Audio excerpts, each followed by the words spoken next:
Boa noite a todos, sejam todos muito bem-vindos.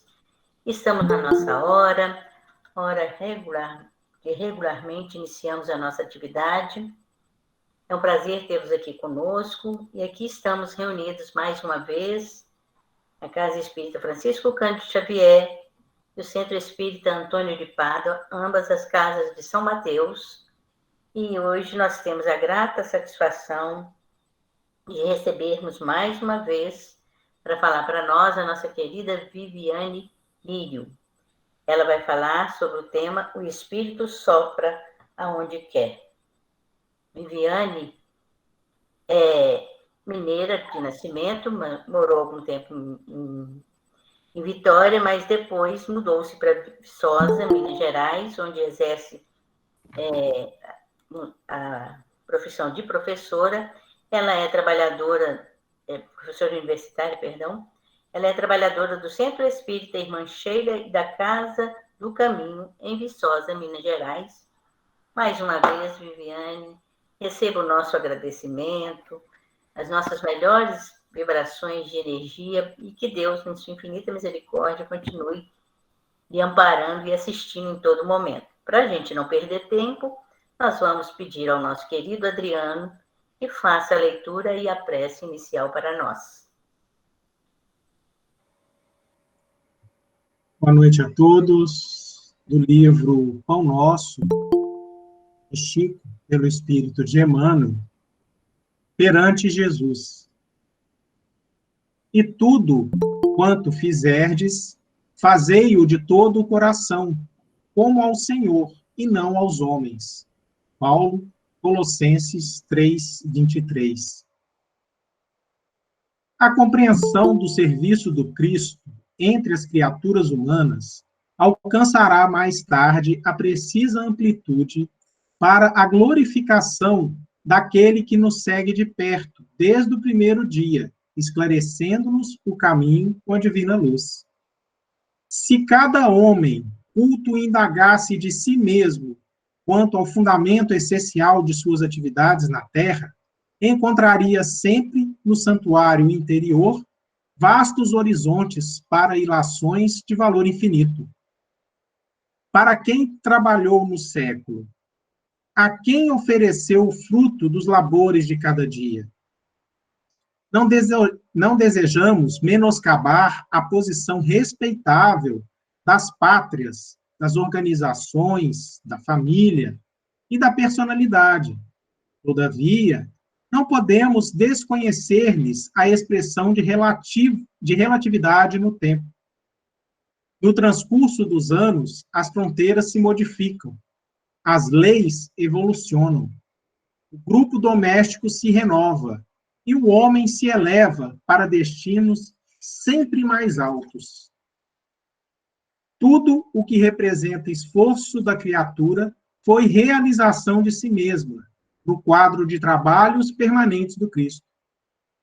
O que temos efetuado nos séculos constitui benefício ou ofensa a nós mesmos, na obra que pertence ao Senhor e não a nós outros.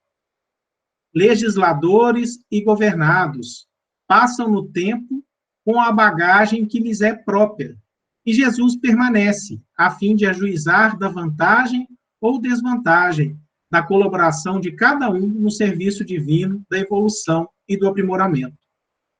Administração e obediência, responsabilidades de traçar e seguir, são apenas subdivisões da mordomia conferida pelo Senhor aos tutelados. Trabalho digno é oportunidade santa. Dentro dos círculos do serviço, a atitude assumida pelo homem honrar-lhe-á ou desonrar-lhe-á a personalidade eterna perante Jesus Cristo.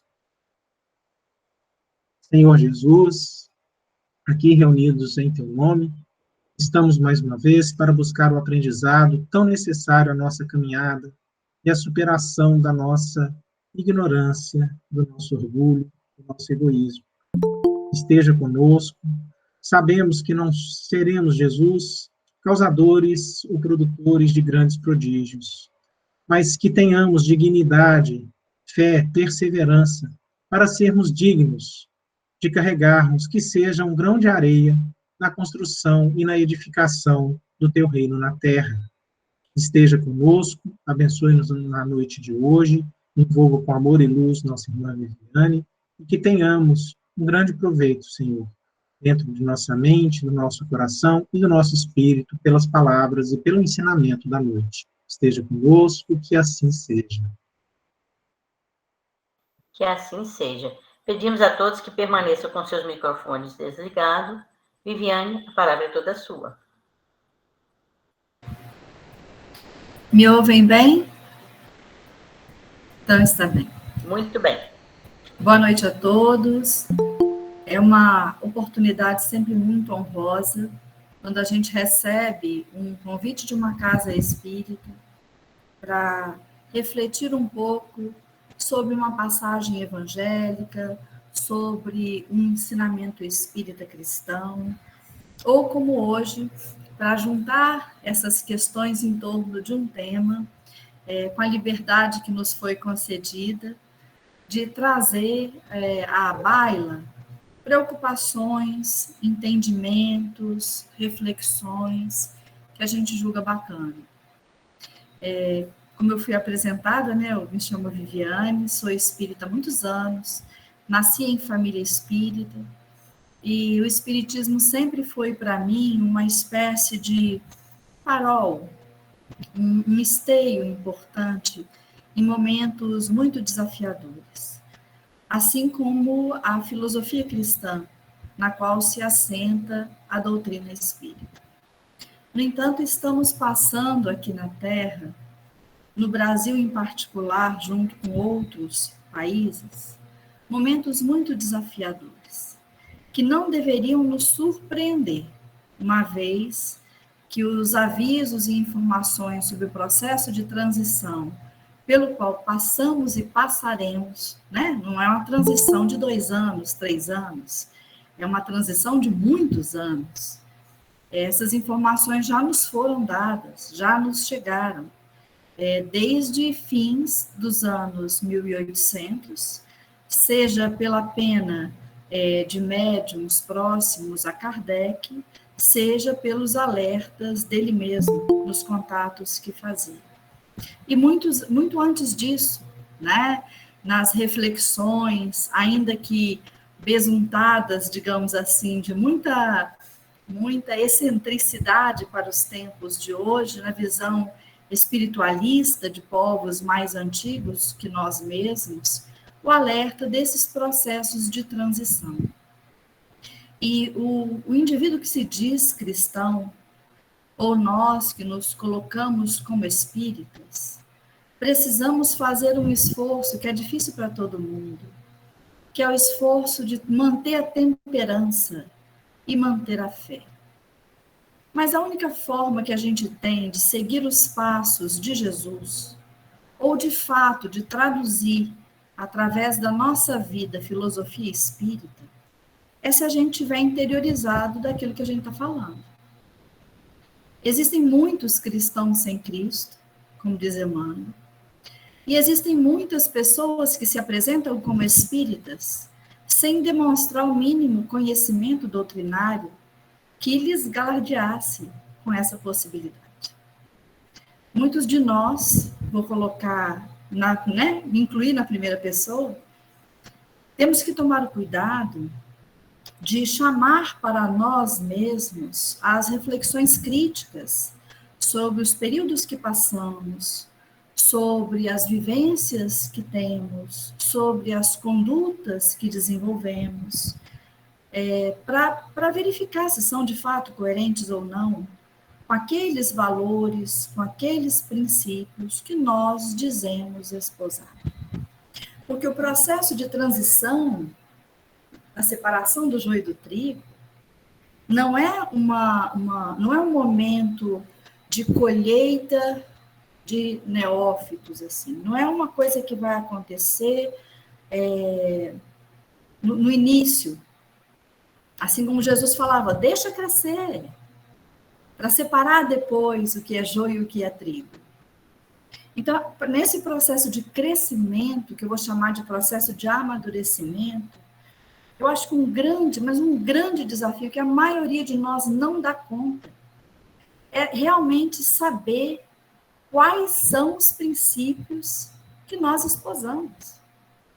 Surpreendentemente, tem muitas pessoas que se designam como espíritas, que nunca leram o Pentateuco. Eu não estou falando isso em tom pejorativo, ok? Se alguém aqui tiver tendo essa vivência. Mas é um alerta. Se nós nos dizemos espíritas, eu preciso saber do que eu professo. Eu preciso ter lido, e não é lido uma vez, não. Eu preciso ter lido muitas vezes o Pentateuco. Eu preciso saber quem foi Kardec. Eu preciso saber o que lhe colocam na boca que é falso e o que de fato ele diz. Eu preciso saber o que tem na Revista Espírita. Porque se eu não faço isso, eu não sei exatamente quais são os princípios que eu digo esposar. Então, essa introdução que eu estou fazendo é porque, como eu vou juntar questões espíritas com questões da filosofia mais básica de Jesus, eu faço esse chamamento para todos nós. É muito difícil ser cristão. Jesus não era uma pessoa fácil de seguir, não. A gente coloca ele num patamar divinatório, quando, na verdade, apesar de divino, ele esteve entre nós para dizer o que era para a gente fazer. Uma espécie de contraprova da possibilidade real de termos uma conduta muito boa. Porque não era a primeira vez que alguém vinha até nós.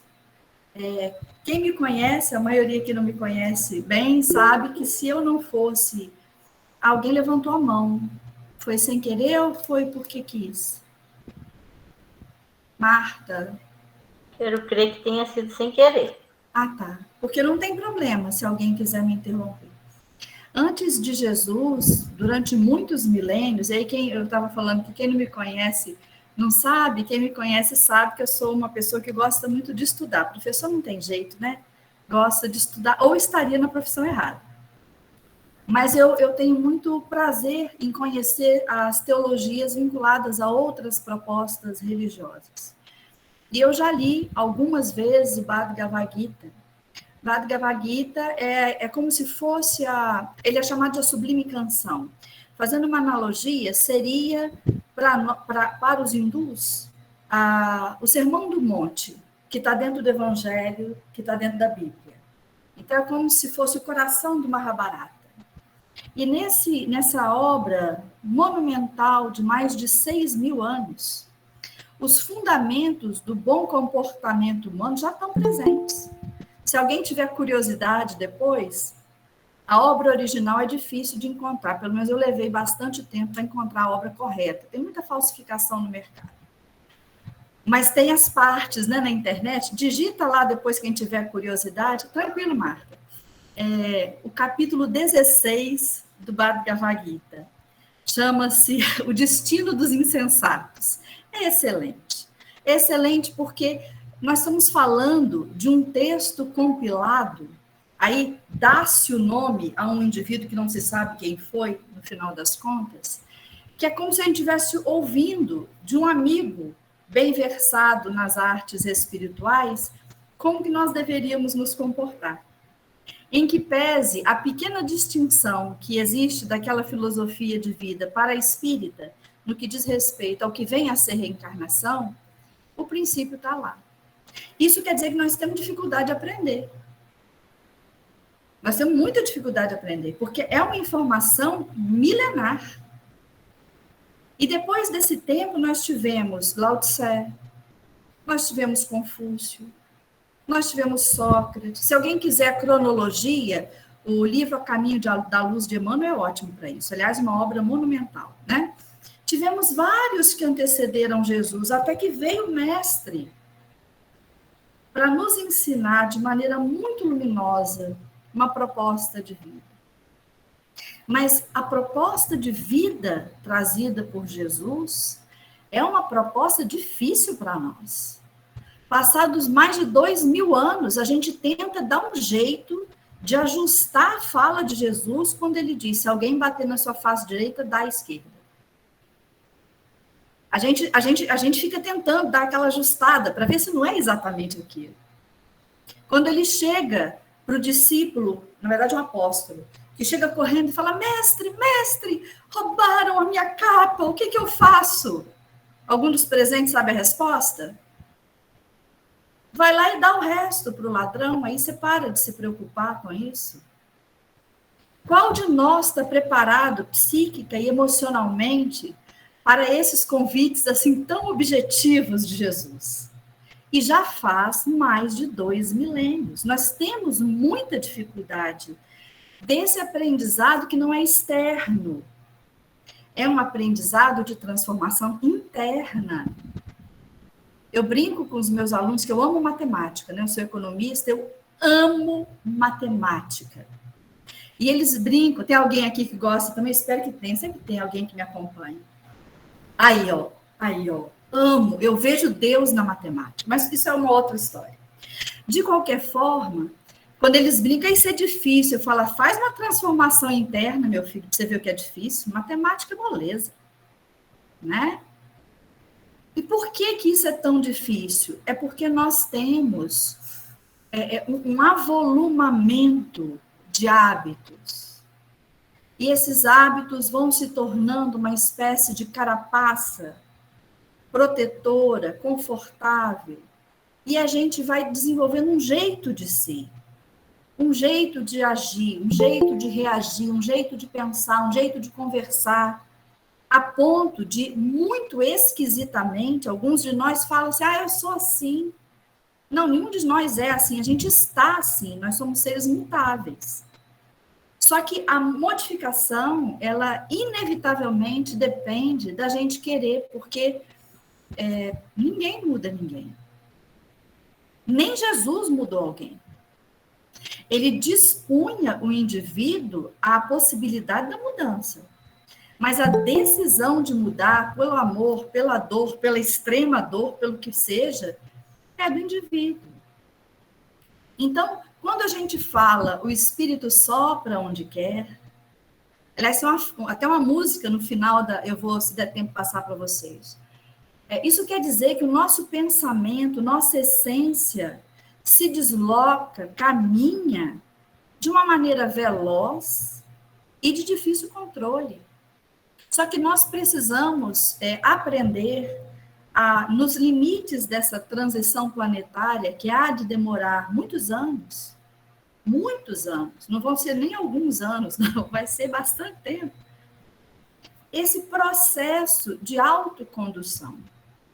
Então, nesse tempo que me resta, eu vou pedir licença e vou projetar alguns slides, mas para facilitar a nossa conversa e não cansar vocês, tá bom?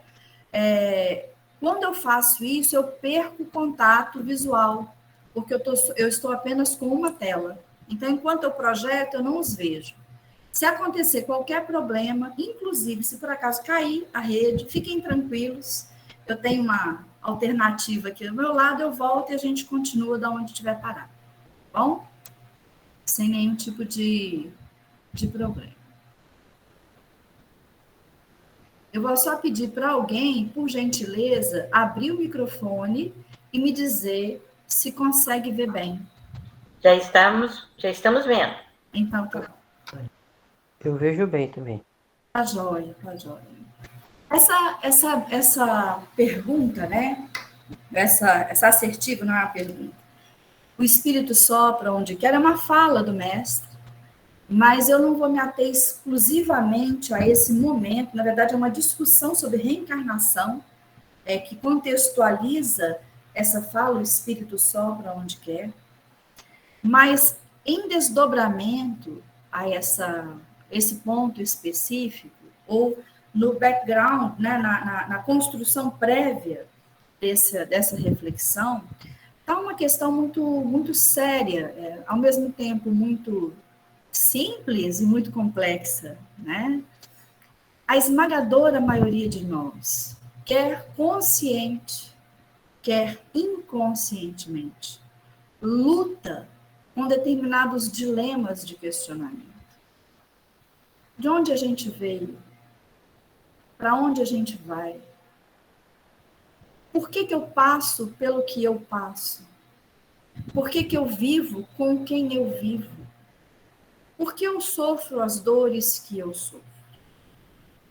Qual o sentido da vida? Por que eu estou aqui? Essas perguntas, elas estão no âmago do indivíduo desde sempre. E há períodos há períodos na humanidade em que há muita certeza dessas respostas e períodos onde há grande dúvida para essas respostas. Nos processos de nascimento e desencarnação, renascimento e redesencarnação, milenares que a gente vive, as pessoas, nós, sempre buscamos encontrar alento em algumas respostas, porque o ser humano, na verdade, qualquer indivíduo, mas o ser humano em particular, ele tem menos domínio do instinto em relação às outras categorias animais, o que deixa ele numa situação muito complicada. Porque quando a gente age instintivamente, a vida é simples, o que não quer dizer que seja fácil ou boa. Mas eu tenho impulsos que guiam as minhas condutas com as quais eu não discuto. Eu não discuto com aquilo que me guia. Eu tenho vontade de comer, eu vou comer. Eu tenho vontade de fazer sexo, eu vou tentar fazer sexo. Eu tenho vontade de dormir, eu vou dormir. Eu tenho vontade de tomar e esquecer, eu vou tomar e esquecer. Há menos questionamento. Há mais tranquilidade. Reforço, não quer dizer nem que é bom, nem que é simples, nem que é fácil. Né? Mas é mais tranquilidade de conduta. Quando a gente se emancipa e passa a deter a liberdade do questionamento, a nossa vida fica mais complexa. Fica melhor, no meu entendimento. Muito melhor, mas mais complexa. Só que parte de nós tem ainda um desejo atávico muito forte de encontrar alguém que responda por nós. Alguém que não apenas me diga o que eu devo fazer, mas tome conta de mim. Porque na medida que alguém toma conta de mim, eu perco a emancipação. Mas eu ganho a ausência de responsabilidade, ou ao menos de responsabilidade plena, pelas coisas que eu faço.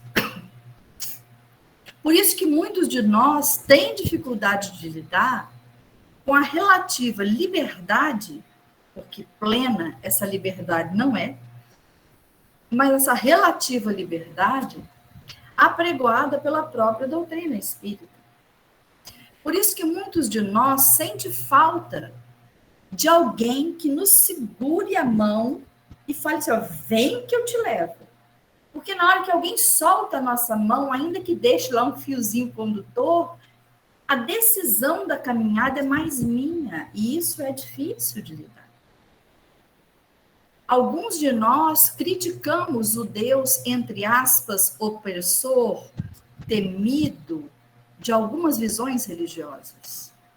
Mas buscamos negociar com Deus, buscamos tratar a Deus, que nós não temos a menor condição de compreender, como se estivéssemos negociando com um chefe. Num comportamento que é tão natural quanto infantil. E essas questões todas, essas que eu chamei aqui de perguntas centrais da humanidade, quando a vida fica muito tumultuada, elas entram num segundo plano de consciência. Mas não quer dizer que elas não estão lá.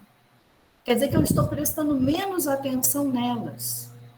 Isso tem um custo muito alto, porque quando eu tenho claros os valores que me guiam, quando eu já decidi, apesar de todas as opções que a vida me oferece, quais são os valores intrínsecos que vão ali conduzir a minha conduta, e quando eu permaneço coerente com essa escolha, eu tenho um processo muito importante de pacificação, porque eu tenho um roteiro para decidir como eu vou me comportar.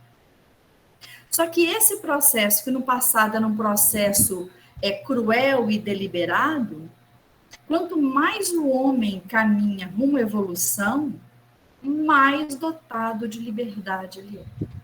E apesar de isso parecer só bom, é bom com uma certa dor, não é? Se alguém chega para mim e fala, você vai fazer uma obra naquela casa ali, tá aqui a planta, tá aqui, você só pode usar esses recursos, o azulejo é esse, o piso é esse, você vai lá e faz. Agora, se alguém te dá um rol grande de opções e fala, agora você vai lá e faz uma reforma, a gente gasta muito mais tempo. Porque eu vou escolher aquilo que eu acho melhor e vou para frente e para trás. Eu dou um passo e volto 2 nesse movimento. Porque é difícil escolher. A maioria de nós, gente, tirando aqueles indivíduos muito específicos ainda nos seus valores de distanciamento da luz, ou aqueles indivíduos que, apesar de não serem doentes apenas da moralidade, o são também do ponto de vista físico, aqueles indivíduos portadores de mazelas mentais conhecidas e graves, a maioria de nós busca, consciente ou inconscientemente, ser feliz. O grande problema é que a gente confunde 3 palavrinhas, ou mais, né? Mas 3, pelo menos, com muita facilidade. A gente acha que prazer, alegria e felicidade são a mesma coisa, e não são. Inclusive, o acesso a esses sentimentos, o acesso a essas possibilidades é completamente distinto, né? Tanto que eu posso sentir prazer, inclusive tendo dor em simultâneo, e o prazer era muito mais fugaz. Eu posso ser uma pessoa alegre com um fenômeno muito específico de minha vida, não sendo eu indivíduo feliz.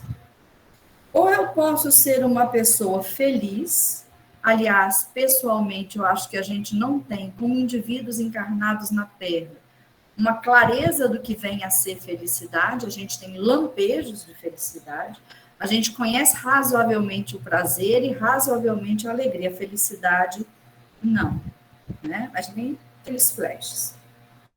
O indivíduo pode ser um indivíduo feliz e ainda assim ter uma encarnação repleta de tristezas e de dificuldade de obter momentos prazerosos. Mas ainda assim ele é feliz, porque felicidade é um estado, não é um momento.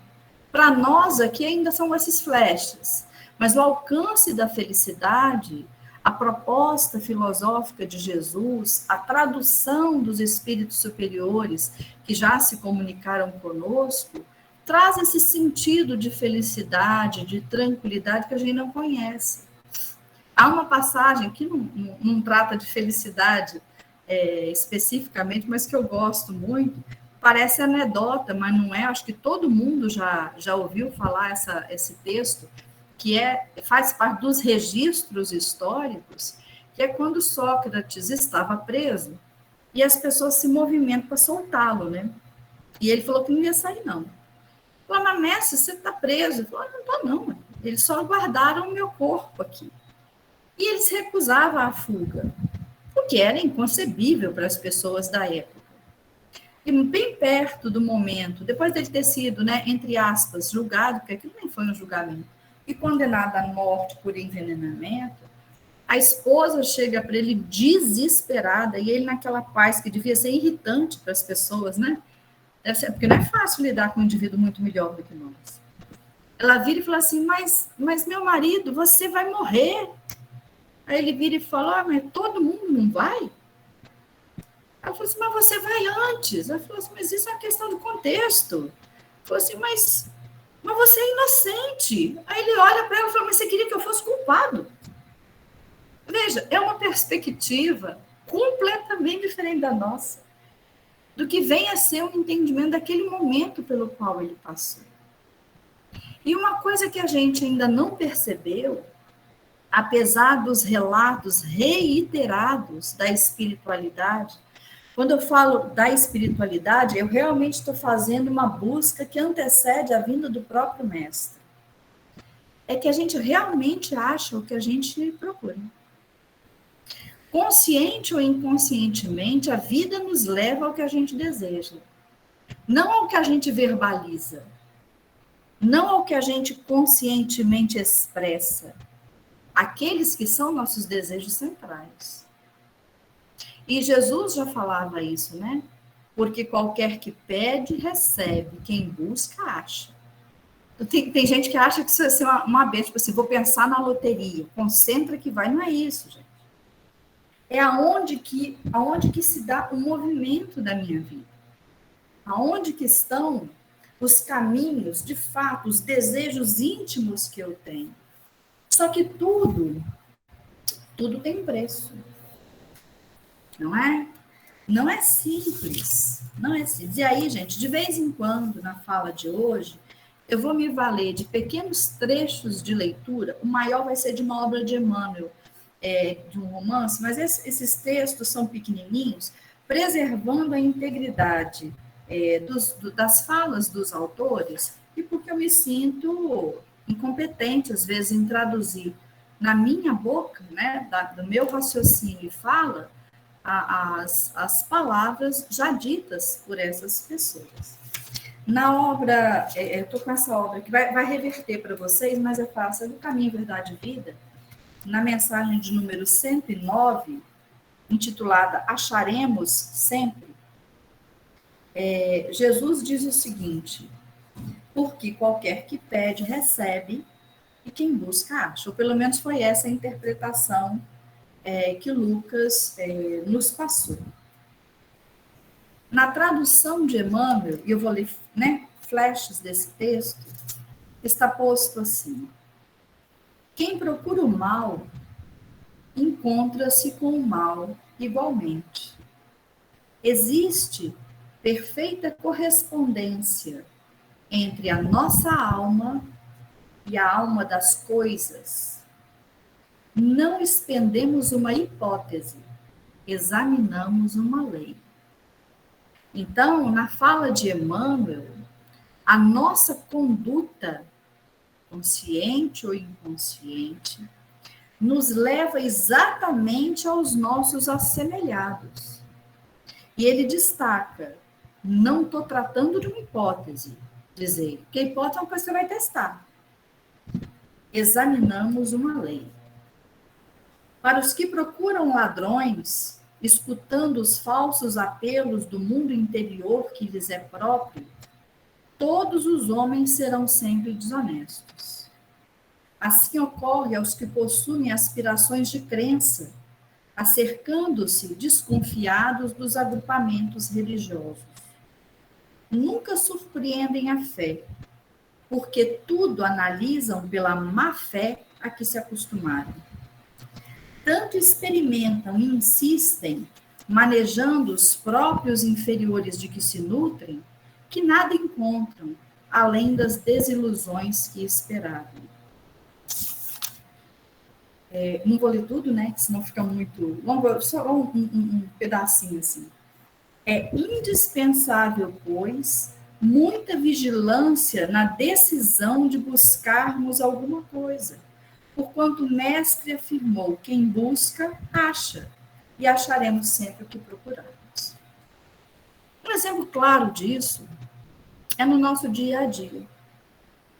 A pessoa, às vezes, ela alega, a pessoa não, nós, vamos botar no, que precisa de mais paz. Ela quer mais paz, mas passa o dia inteiro batendo boca pela internet, assistindo coisas desastrosas, falando mal dos outros e das pessoas, passando raiva com coisas absolutamente fortuitas, odeia a si mesmo, esquece de agradecer ao Pai pelo que tem, inveja as condutas e obtenções alheias, não encontra propósito na vida e nem se dedica a isso, não acalma a mente. Como essa pessoa vai ter paz? Paz não é um porto, paz é um caminho. O indivíduo fala: Eu não encontro amor em parte alguma, mas não é grato pelos amigos que tem, é irascível, pessoa intratável, tem raiva de tudo, raiva de todos, porque tem raiva de si mesmo, carrega a culpa consigo, se autoflagelando continuamente e expulsa todas as pessoas que lhe estendem a mão. A chance de ter poucos amigos próximos, pelo menos conscientes, ao longo de uma encarnação é alta. Vai ter por amigo Jesus e aqueles que não o abandonaram. Mas veja, a gente precisa olhar para o que nos acontece e buscar compreender o que está nos levando até lá. Sem autojustificativa, porque é muito fácil a gente querer que outra pessoa seja responsável pelas coisas que chegam até nós. E há uma passagem evangélica que fala dessa dificuldade da gente enxergar as oportunidades que estão assim absolutamente escancaradas para nós, que é a passagem de Jesus quando aparece aos seus continuadores no caminho de Emaús. Porque Jesus aparece algumas vezes depois do desencarne, né? A vez mais lembrada é a de que ele aparece para Maria. Depois tem uma passagem bastante conhecida, que Maria vem correndo para contar, ninguém acredita nela e tal, ela reúne o pessoal, ele aparece do nada, dentro de uma vou chamar de casa, onde eles estavam reunidos, é quando Tomé pede para ver as chagas, né? Depois ele aparece no caminho de Emaús, e ele não é reconhecido de primeira, e depois ele aparece no mar da Galileia, né? E em mais de uma oportunidade, mas particularmente em Emaús, ele não foi reconhecido. Era como se a presença dele, pela tristeza, pelo abatimento, pela falta de capacidade de ver o que estava posto dos seus seguidores, pela tristeza profunda, gente, porque deve ter sido muito complicado. Você tinha uma pessoa que você amava de um jeito que você não sabia mais se poderia amar alguém. Daí aquele ser que enchia tudo e todos de uma energia que eu não consigo imaginar como deveria ser. Daí ele desencarna e deixa um legado de trabalho. As pessoas devem ter ficado perdidas. Deve ter sido muito difícil. Tão difícil que um véu de descrença, um véu de insegurança se abateu sobre eles. E isso é traduzido nessa passagem do caminho de Emaús. E tem uma mensagem muito bonita chamada O Amigo Oculto, que fala sobre isso, né? Porque eles estavam indo, Jesus já tinha falecido, eles estavam indo para Emaús, e um homem desconhecido chega perto deles na estrada, né? E aí vai caminhando com eles. Eles acham aquilo estranho, mas deixam, né? Ele começa a falar das escrituras, etc. Mas eles estavam tão presos que eles não reconhecem o mestre. Nas palavras de Emmanuel, é o seguinte: ambos os companheiros, os que estavam caminhando, que se haviam emaranhado no cipoal das contradições ingratas, experimentaram agradável bem-estar, ouvindo a argumentação confortadora, porque eles estavam para baixo, eles estavam tristes. Somente ao termo da viagem, sentindo-se fortalecidos no tépio ambiente da hospedaria, porque eles vão para a hospedaria, eles veem que aquele desconhecido é Jesus. Por quê? Porque eles tiveram olhos de ver. Essa passagem eu acho tão bonita e ela é tão pouco explorada nas nossas reflexões. Não é preciso ver para crer. É preciso crer para ver. É preciso ter olhos de ver para enxergar o que está ao nosso entorno. Se nós somos ingratos sistemáticos, nós não vamos ver beleza na vida nunca. Nunca. Porque nós não estamos preparados para enxergar a as belezas da vida. E nesse processo emancipador, a pedagogia de Jesus sempre foi muito respeitosa. Né? Aí eu peguei um pedacinho de uma obra, aliás, eu vou usar ela aqui com vocês 2 vezes, de Joana de Ângeles. A obra é Diretrizes para o Êxito. Cadê o meu bebê? Está aqui. Essa obra aqui é uma obra conhecida também, muito boa, em que Joana diz o seguinte: a essência da proposta de Jesus é a autoiluminação, é a emancipação do indivíduo, é o alcance de uma certa maturidade que dê a ele o direito de caminhar com os próprios pés por uma estrada que ele julga bacana. Essa autoiluminação é a essência pedagógica de Jesus e é sempre amorosa. Diz Joana: jamais atendeu a quem quer que fosse, Jesus no caso, que não lhe oferecesse a diretriz para o conhecimento de si mesmo, para que depois pudesse entender ao seu próximo, passando a amar a Deus. Então, Jesus nunca recusou o atendimento. Né? A gente não tem uma memória histórica ou espiritual do mestre associada a alguém que, porque estava cansado, resolveu não atender uma demanda necessária. Mas, por outro lado, diz Joana, nunca tomou o fardo das aflições dos outros, ensinando a cada qual a carregar a própria cruz conforme ele faria mais tarde até o Gólgota. Então, o fato, e isso que é difícil, né? Porque a gente gostaria muito da ideia de que Jesus, de fato, retire de nós as responsabilidades. O termo poético, né? Vou entender como poético, de Jesus o Salvador, é no sentido de alguém que nos diz, vai por ali, a saída está ali, ele nos salva. E não no sentido que vai nos carregar, contrariando o nosso próprio desejo eventual de ir por outro caminho. A salvação está na indicação do processo de caminhada.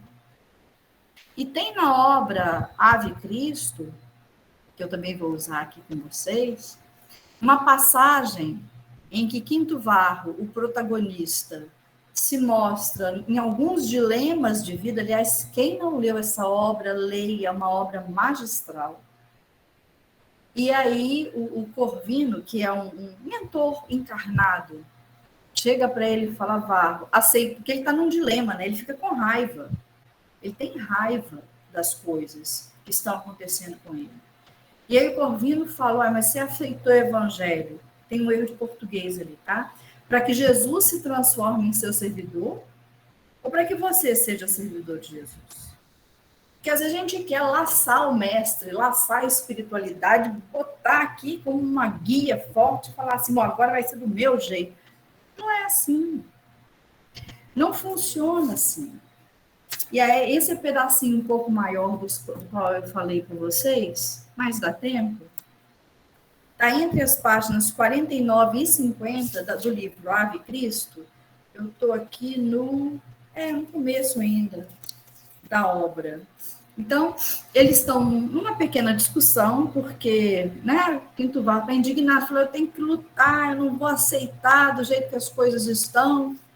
E aí o Corvino faz com ele uma série de ponderações que me parecem muito próprias para o período que a gente vive. Porque, veja, a conduta do cristão é uma conduta estranha à média social que está posta. É o que Joana de Ângeles fala, tem um título de uma das obras dela, um dos artigos, que se chama Na Contramão da História. Se der tempo, a gente conversa com ele. Porque se o homem, entre aspas, comum, no sentido de não evangélico, não evangelizado, vou usar uma palavra melhor, ele olha para a vida do nascimento ao túmulo. Se o indivíduo olha a vida para além do nascimento e para além do túmulo, tem uma dimensão mais transcendente, ora, a conduta dele, se ele faz aquilo que a gente conversou no começo, se ele pega esses valores e transforma num tipo de padrão de convivência, uma filosofia de vida, ele fica esquisito mesmo. E aí, nesse diálogo entre Corvino e Varro, Corvino, que é esse senhor, que eu vou chamar aqui uma espécie de grande amigo espiritual encarnado, chega para ele e fala o seguinte: Varro, aceitaste o evangelho para que Jesus se transforme em teu servidor ou para que te convertas em servidor de Jesus?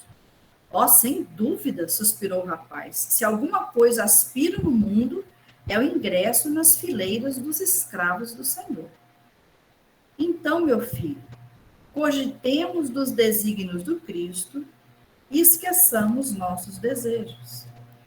Nesse ponto em particular, a esposa de Varro o havia traído e ele acabava de descobrir. E ele não aceita, e o Varro fala: todavia, como extinguir o mal se não nos dispomos a combatê-lo? Ao que o Senhor diz: acreditas, porém, que possamos vencê-lo à força de palavras bem feitas? Admite, porventura, que o mestre haja descido das alturas simplesmente para falar?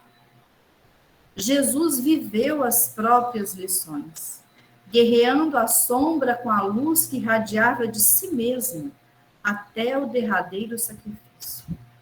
Achamo-nos num mundo envolvido em trevas e não possuímos outras tochas para clareá-lo, senão a nossa alma, que precisamos inflamar no verdadeiro amor. O Evangelho não é somente uma propaganda de ideias libertadoras. Acima de tudo, é a construção de um mundo novo pela edificação moral do novo homem. Vou ler só as duas últimas orações. O Evangelho não é somente uma propaganda de ideias libertadoras. Acima de tudo, é a construção de um mundo novo pela edificação moral do novo homem. Então, essa escolha transformadora para um mundo melhor é que, de fato, há de nos carregar para esse processo de transformação tão decantado, a transição planetária. Quem vai mudar somos nós, não é a Terra. A Terra tem seus ciclos naturais. Nós precisamos acelerar. E esse processo, gente, de aprender exige repetição, exige exercício, exige esforço. Diz Joana, toda aprendizagem exige exercício, repetência, de forma que se fixem em definitivo nos painéis da memória, transformando-se em conduta salutar, porque nós estamos acostumados a um jeito de ser, acostumados a um jeito de agir. É muito difícil mudar, mas é preciso. É preciso. É hora já, né? E a reencarnação, ela surge como regra de nos permitir reabilitação, inclusive pelo esquecimento. Numa passagem linda, né, de Jesus com Nicodemos, inclusive no bojo da própria fala, porque essa fala, o Espírito sopra onde quer, está no bojo daquela discussão que Jesus está fazendo com Nicodemos sobre a reencarnação. E mais à frente, nesse trecho, na tradução de João, ele falou: não te maravilhes de te haver dito, necessário é nascer de novo. E esse processo de refazer-se constantemente, talvez a gente não tenha percebido a extensão, como diz Emmanuel, dessa infinita misericórdia. Né? Porque o homem, quando a gente acha que alguém fez algo contra nós, a gente quer que essa pessoa seja punida, né? Ainda hoje, gente, você acredita? Pessoas que se autodesignam cristãs e espíritas ainda olham para o outro e gostariam que ele fosse exterminado, que ele sofresse. Num processo que, obviamente, não é justiça, é vingança, não é? Então, vou ler um pedacinho aqui para vocês. Eu sempre começo da onde eu anotei para vocês terem o contexto, tá bom, gente? Isso é a mensagem 110 do livro Caminho, Verdade e Vida. O homem ainda não percebeu toda a extensão da misericórdia divina nos processos de resgate e reajustamento. Entre os homens, o criminoso é enviado apenas cruéis, seja pela condenação à morte ou sofrimentos prolongados. A providência, todavia, corrige amando. Não encaminha os réus a prisões infectas e úmidas. Determina somente que os comparsas de dramas nefastos troquem a vestimenta carnal e voltem ao palco da atividade humana, de modo a se redimirem uns nas frentes dos outros. Para a sabedoria magnânima, nem sempre o que errou é um celerado, como nem sempre a vítima é pura e sincera. O algoz integral, como a vítima integral, são desconhecidos do homem. O pai, contudo, identifica as necessidades dos seus filhos e reúne-os periodicamente pelos laços de sangue ou na rede dos compromissos edificantes, a fim de que aprendam a lei do amor entre as dificuldades e as dores do destino, com a bênção do temporário esquecimento. Então, nesse processo de resgate, de caminhada, de busca da felicidade, a reencarnação é um movimento fantástico, fantástico. Mas a vida não está a nosso dispor. E eu gostaria só de contar um pouco dessa obra, que eu acho que a maioria conhece, eu peço desculpas, mas tem um elemento central na obra Ave Cristo, que eu acho que às vezes também passa despercebido. É uma obra magistral, absolutamente monumental, que fala do quê?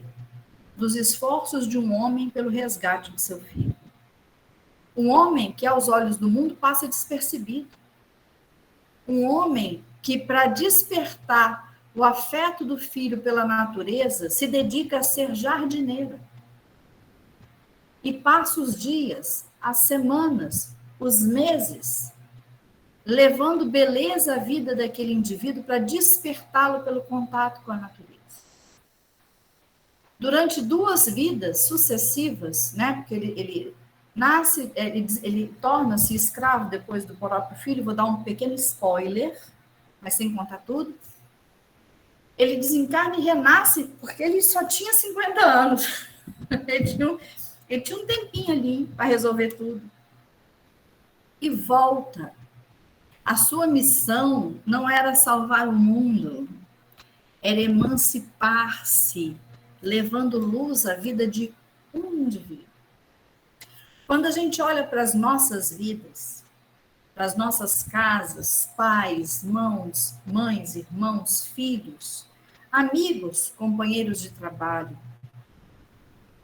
será que nós conseguimos identificar os nossos espaços de obra? E vejam, não é a obra da transformação do outro, não. É a obra da autotransformação que pode despertar o desejo transformador no outro. Porque o indivíduo emancipado e pacificado, ele vira uma espécie de farol que nos momentos de muito desalento acalma quem está com ele. Isso não tem preço. Isso é absolutamente maravilhoso. E nessa mesma obra, da qual eu extraio aqui 2 pequenas passagens, há chamamentos lindíssimos. Por exemplo, num determinado momento, Emmanuel fala: como se expressará, porém, a intervenção divina sem a cooperação humana? Sem a heróica renunciação dos que se consagram ao progresso e ao aprimoramento das almas, a educação não passará de letra morta. Nós somos as mãos, os pés, os olhos, a boca do Mestre, se assim permitirmos, a benefício nosso e da humanidade inteira. O Senhor, diz Emmanuel, não entrega responsabilidades de certa natureza a corações ainda frágeis, assim como não dependura o fruto alimentício no ramo tenro do vegetal nascente. Tem coragem. Às vezes, é necessário nos mergulhemos na sombra para auxiliar os que jazem nas trevas. Não tenhamos dúvida que temos condição de arcar com as responsabilidades que nos foram delegadas. Porque eu tenho visto, vocês também tenho certeza, que há muito de fuga absolutamente espetacular das responsabilidades sob o argumento de que a pessoa não é capaz. Não, eu não sou capaz. É capaz, sim. É capaz. E aí eu vou pedir licença de voltar aqui para vocês, porque a última leitura eu gostaria de fazer olhando para todos. Só um minutinho que não aparece aqui para mim para eu parar a apresentação. Parei agora. Esse movimento de autorresponsabilidade, ou seja, de eu olhar para a vida e falar assim, ok, né? Deixa comigo que eu faço.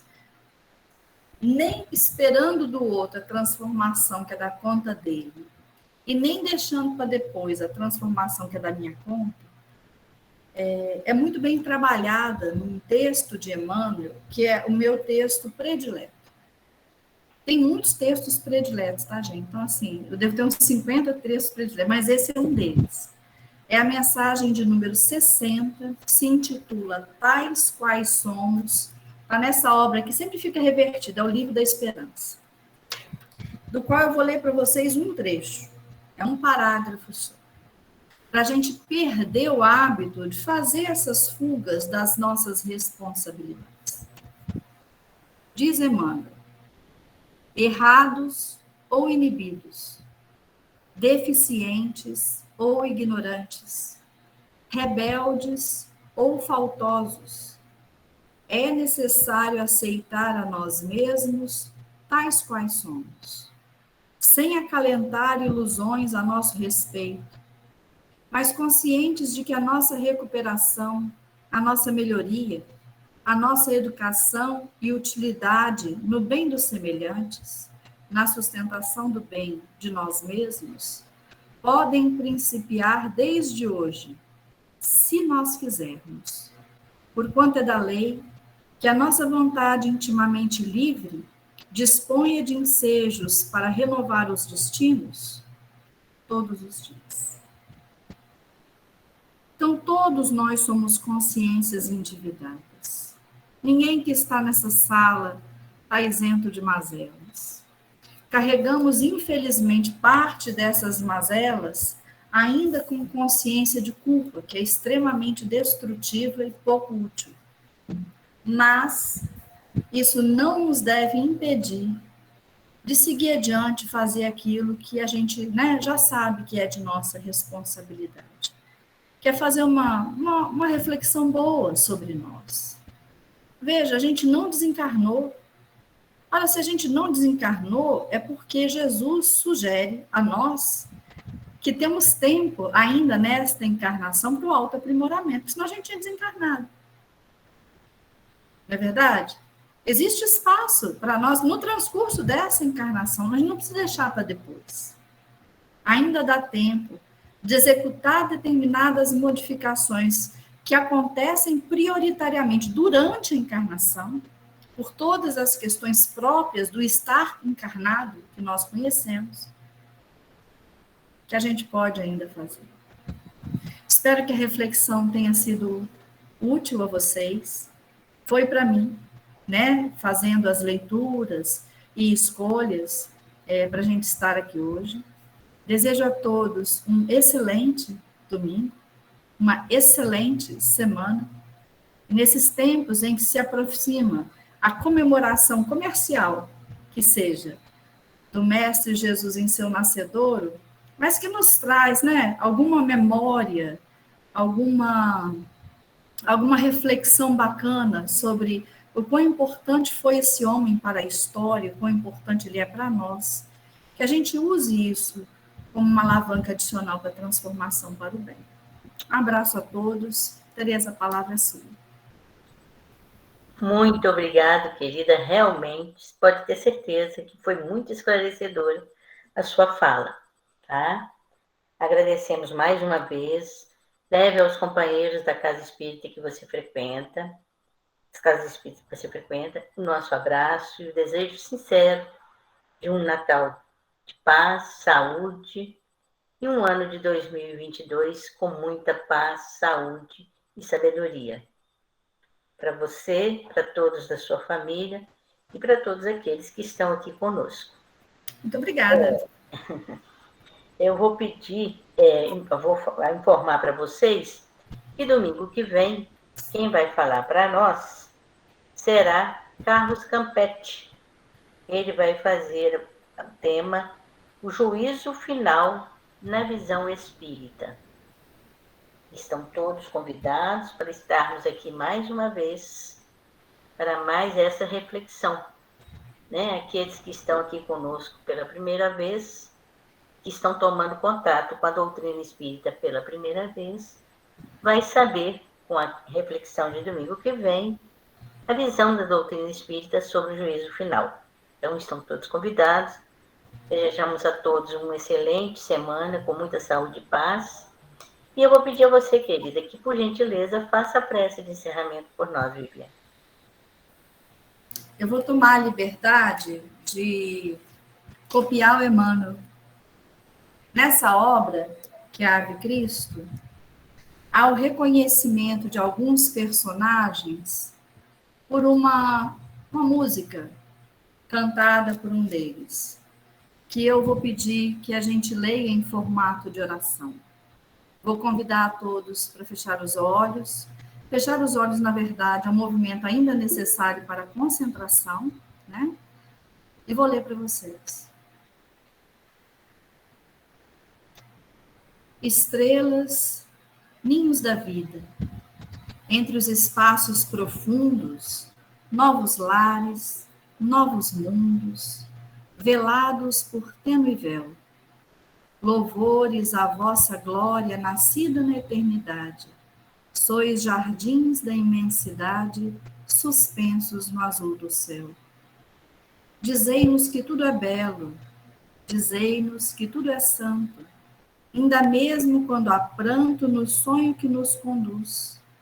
Proclamai à terra estranha, dominada de tristeza, que em tudo reina beleza, vestida de amor e luz.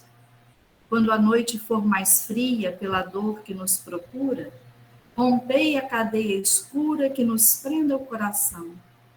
Acendendo a madrugada no campo do novo dia, onde a ventura irradia a eterna ressurreição. Dai consolo ao peregrino, que segue à mercê da sorte, sem teto, sem paz, sem norte, torturado e sofredor. Templos do sol infinito, descerrai à humanidade a bênção da divindade nas bênçãos de vosso amor. Estrelas, linda vida, entre os espaços profundos, novos lares, novos mundos, velados por tênue véu. Louvores à vossa glória, nascidas na eternidade, sois jardins da imensidade, suspensos no azul do céu. Que a cada vez que olharmos para o céu estrelado, possamos todos nós sentir o abraço de Jesus por todos nós. Que assim seja. Que assim seja. Aqui no chat temos muitos agradecimentos. Sou eu quem agradece. E muitas mensagens de excelente reflexão. Grande abraço para vocês, gente. Excelente final de ano. Para você também, querida.